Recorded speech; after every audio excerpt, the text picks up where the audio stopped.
here in London. How are you, Savannah? I'm good, thank you. I'm very well.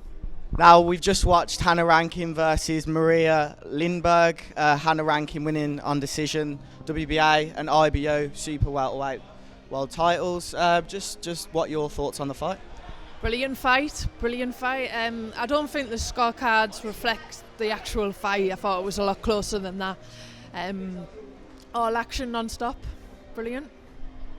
Did you expect Hannah to win when you heard I think it was 97-92 score? Yeah.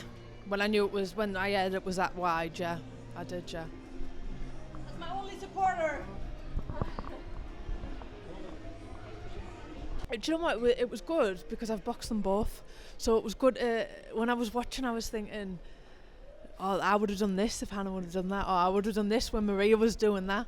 So it was good. It was nice to watch. And because I'd shared the ring with both of them, it was a good feeling. Now, obviously, December the 11th is your next fight, the bill that yourself and Claressa Shields are both going to be on. Do we have an opponent for that yet? No opponent yet. But obviously, as I mentioned, Claressa Shields being on the same card, the fight's closer than ever. How do you feel that it's this close now?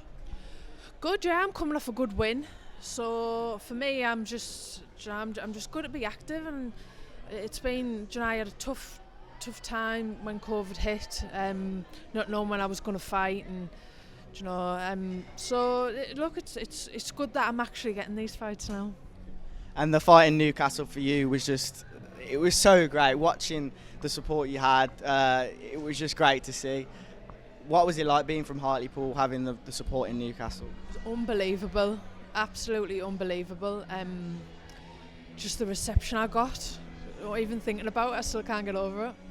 Sweet Caroline's on in the background now. I'm not sure if the audio can pick it up, but just hearing things like that in your hometown, it must sound different. Well, this is a smaller venue, isn't it? This is a bit more posher. So it's but look, it's an amazing atmosphere. Michael Gomez Jr. Wow. It's a lot of crazy, but it was brilliant fight, brilliant finish. I think there's been 5 fights on, and they've been really good fights. Chantel Cameron, Mary McGee last week. What did you make of that fight? Brilliant. Shan's just savage, honestly, and it was. Shan's not a natural super light. Chantel's a lightweight, but unfortunately she wasn't getting the fight at lightweight, so she moved up, and you could see that it's not a natural weight because Mary was massive. She was so much bigger than her, and Chantel was hitting her with everything, and she just wasn't shifting. Now, obviously, tonight, last week, although it wasn't meant to be last week, we had a main event tonight with women, a main event with yourself as a woman, and then last week as well. Women's boxing is just on the up all the time. How exciting is that for you?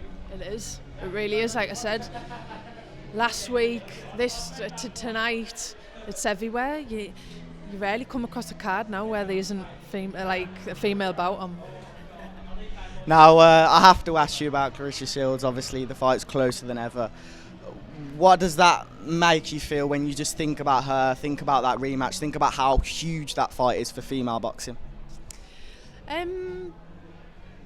Yeah, it's massive. But until we've both signed, then I can't really think about that fight. It is closer than ever because we're both with the same promoter now. So it's closer than what it's ever been, but I can't let myself think about that till we both signed and rolling.